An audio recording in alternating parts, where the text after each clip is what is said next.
Let's welcome our guest this morning. On the panel, we do have political analyst Mr. Levi Ndor, as well as Ms. Dinesh Palia, journalism lecturer at Wits University. Ladies and gentlemen, a very good morning to both of you. Good morning. Good morning. Good morning. And of course, for the big hashtags of the week, we do have our very own SABC Multimedia Producer, Mr. Neo Motloung. Neo, a very good morning to you. What a busy week. I'm sure you were also busy on the digital front. Take it away. What was the biggest one in terms of the biggest story has to be remembering Madiba. I mean, it's been 3 years since our statesman passed away, and people on social media were really engaged with this topic. I mean, some were calling him a very well-groomed statesman and will never have a leader like him. I mean, let's just check what the tweets are saying. Yeah. I mean, you have one tweet say, one of the greatest and brightest human being in the history, Nelson Mandela, may his legacy continue.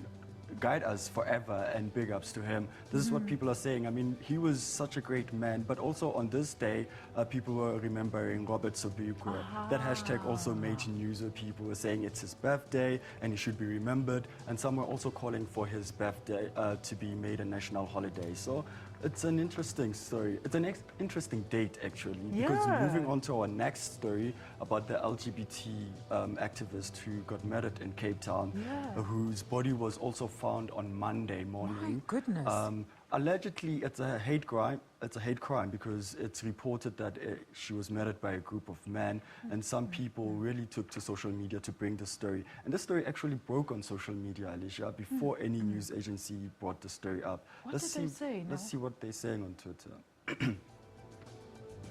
I mean, LG says she was a close friend, and she says, may her soul rest in peace. She was my best friend, such a sweet soul. And when you read the following tweet, I mean, she's saying the following tweet actually by Nicole is quoting other activists who have been killed in this hate crime. And as we spoke earlier on, there are a number of lesbian people in the LGBT community who have been killed before.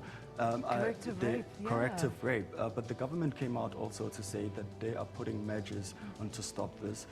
The Western Cape also, police came out saying that they are going to prioritize these cases because that's where mostly it happens. You know, Dinesh, all this happening during the 16 days of activism, what was your reaction to this story? I was horrified that yet again we have another instance of corrective rape and murder, actually. And I think one of the things that we've done as a country in the last couple of years is recognized corrective rape as a hate crime. Absolutely. And that was a fantastic move for our country particularly. It's not something that happens across the continent, but a significantly positive outcome, actually. Levi, what do you think? You know, it's obviously quite disturbing, you know, especially when in South Africa there is a lot of consciousness about violence against children and women, and you still get this kind of behavior. And I think it's time for all of us as a nation to stand together and say, at some point, this has to come to an end. Absolutely. And wouldn't it be such a better period to say that and you know, utter that message during the 16 days of activism? I mean, I really don't understand the things that happen sometimes, but let's move on and look at the next big hashtags of this week now. Coincidentally, on Mandela Day as well. What an eventful day. It was an eventful day. I think we should all stay away from December the 5th. As you can see, the president actually did send his condolences to his family. I mean, saying that he's a great loss to the country. I mean, he passed away at 37 due to kidney failure. The story also came out on Monday morning, and it was also a big hashtag. He was buried yesterday, but this is what people are saying. You have Unati saying very sad news, condolences to the whole Ngwane family, and you have Nonkosi saying it is so sad that he has been prematurely taken away from us, and may his soul rest in peace. So it's a really moving story. I mean, no one was expecting this. I mean, he was not ill, according to us, but yeah. Very interesting. And you know, it just goes to show you how short life is actually. Dinesh? And quite honestly, 2016 must fall right now. Imagine, because it keeps on taking. Yeah. Just keeps on taking. What did you think? Well, you know, Sfiso touched a lot of people. Yeah. Especially with his unique voice and the way in which he worshipped. You know, you would be convinced that he is the man who really knew God. And you know, when he passed on, I'm one of those who have been playing his latest CD. And, you know, it was like maybe we're dreaming or the world is actually come to an end. He's still very young. And I thought he still had a lot to offer. But unfortunately, God has his own ways. Absolutely. Now we'll take us to our final hashtag of this week. It looks like This it was is such a sad week. lighter hashtag. If Malema was president, also started trending this week. When did this start trending? Monday.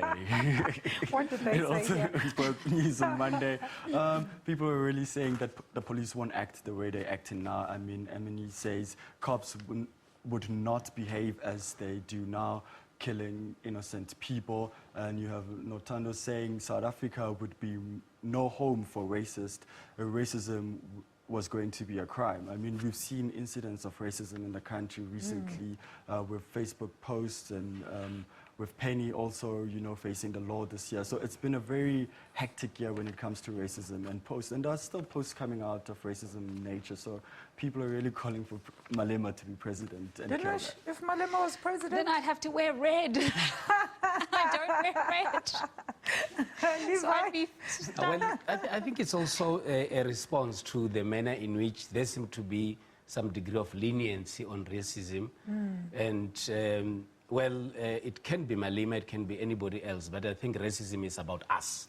It's not about anybody else. It's about how we relate with one another, Absolutely. how we respond to each other. And I think it does not need an individual. It's about all of us as South Africans to build a non-racial society. Aha, now isn't that a great message? That's a then? great No, message. thank you so much. We're going to see you next week. But before I let you go, tell them where they can find all these stories that you've been telling us about this morning. You can go to www.sabc.co.za. That's our website. For this show, it's on YouTube, streaming live. That would be SABC Online on YouTube. All right, and look out for Media Monitor at 10 o'clock. We're going to be done. Let's take a quick ad break, and after that, we celebrate 20 years since the signing of our current constitution. I'll have more after this break. Do stay with us.